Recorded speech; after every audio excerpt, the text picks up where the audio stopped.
Hello दोस्तों, welcome to my YouTube channel. तो आज फिर से हम जीके जीएस के इम्पोर्टेंट क्वेश्चन लेकर आ गए हैं। तो चलिए चलते हैं प्रश्न संख्या 1 की ओर। तो हमारा प्रश्न संख्या 1 है, प्रति वर्ष अंतर्राष्ट्रीय साक्षरता दिवस कब मनाया जाता है?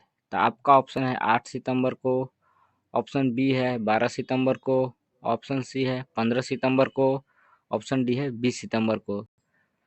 तो पहले की तरह ही आपको 5 सेकंड मिलता है और इसके अंदर आपका इसका जवाब देना होता है। बैकग्राउंड में कुछ नॉइज आएगा, उसके लिए मैं माफ़ी चाहूँगा। कुछ दिनों में वो सही हो जाएगा। तो चलिए आपका टाइम अब स्टार्ट होता है।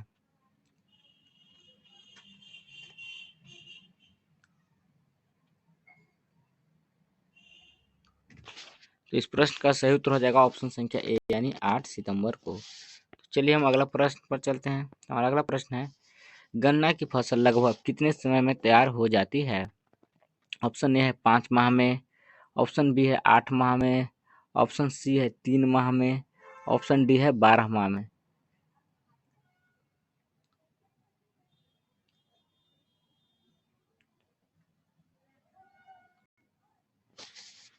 तो चलिए इस प्रश्न का सही उत्तर देख लेते हैं। तो इस प्रश्न का सही उत्तर हो जाएगा ऑप्शन संख्या डी यानी 12 माह में। चलिए अब अगला प्रश्न पर चलते हैं। तो हमारा अगला प्रश्न है, भारत का अंतिम महान राजपूत शासक कौन था?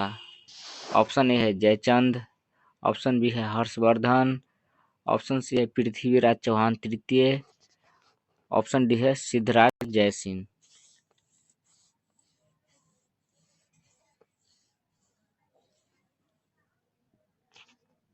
तो इस प्रश्न का सही उत्तर हो जाएगा ऑप्शन संख्या सी यानी पृथ्वीराज चौहान तृतीय। चलिए हम अगला प्रश्न पर चलते हैं। तो हमारा अगला प्रश्न है, सहायक संधि को निम्नलिखित में से किस राज्य ने स्वीकार नहीं किया था? तो ऑप्शन ए है मैसूर, ऑप्शन बी है अवध का निजाम, ऑप्शन सी है निजाम हैदराबाद, ऑप्शन डी है पेशवा।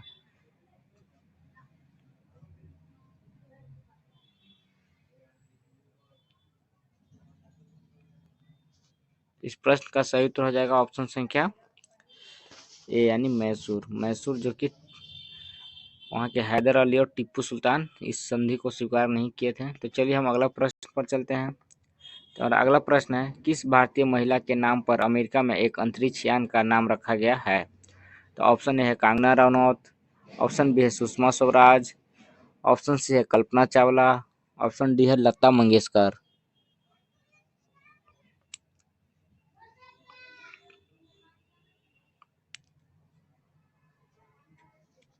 तो इस प्रश्न का सही उत्तर हो जाएगा ऑप्शन संख्या सी यानी कल्पना चावला। चलिए तो अगला प्रश्न पर चलते हैं।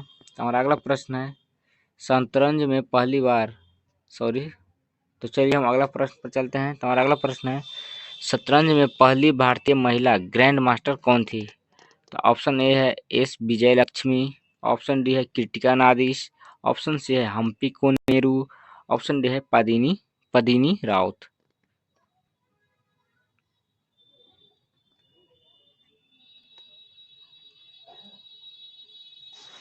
तो इस प्रश्न का सही उत्तर हो जाएगा ऑप्शन संख्या ए यानी एस विजय लक्ष्मी।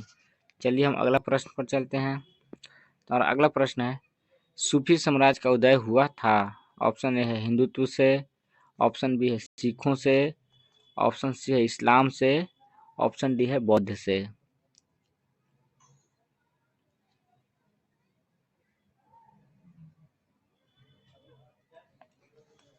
तो इस प्रश्न का सही उत्तर हो जाएगा ऑप्शन संख्या सी यानी इस्लाम से। चलते हैं अगला प्रश्न पर।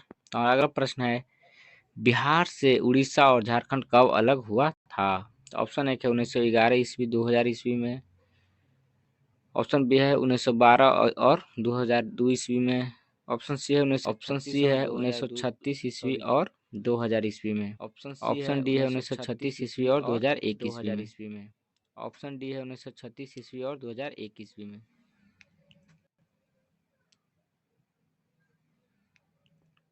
तो इस प्रश्न का सही उत्तर हो जाएगा ऑप्शन संख्या सी यानी 1936 और 2000 ईस्वी में। सही उत्तर हो जाएगा। चलिए हम अगला प्रश्न पर चलते हैं। और अगला प्रश्न है, आर्थिक दृष्टि से एक पिछड़े देश की विशेषता है? ऑप्शन ए है प्रति व्यक्ति निम्न आय, ऑप्शन बी है निम्न मृत्यु दर, ऑप्शन सी है उच्च निरक्षरता, ऑप्शन डी है उपयुक्त सभी। ऑप्शन डी है उपयुक्त सभी।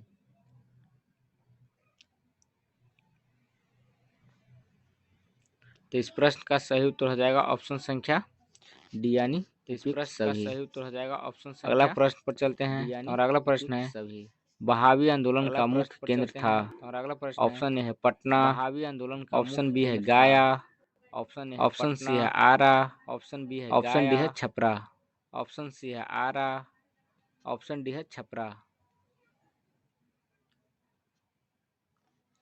तो इस प्रश्न का सही उत्तर हो जाएगा ऑप्शन संख्या ए यानी पटना। तो आज का सेशन यही समाप्त करते हैं, मिलते हैं नेक्स्ट वीडियो में, तब तक के लिए धन्यवाद। आज का सेशन यही बैकग्राउंड में जो आवाज़ आ रही है उसके लिए मैं क्षमा चाहूँगा।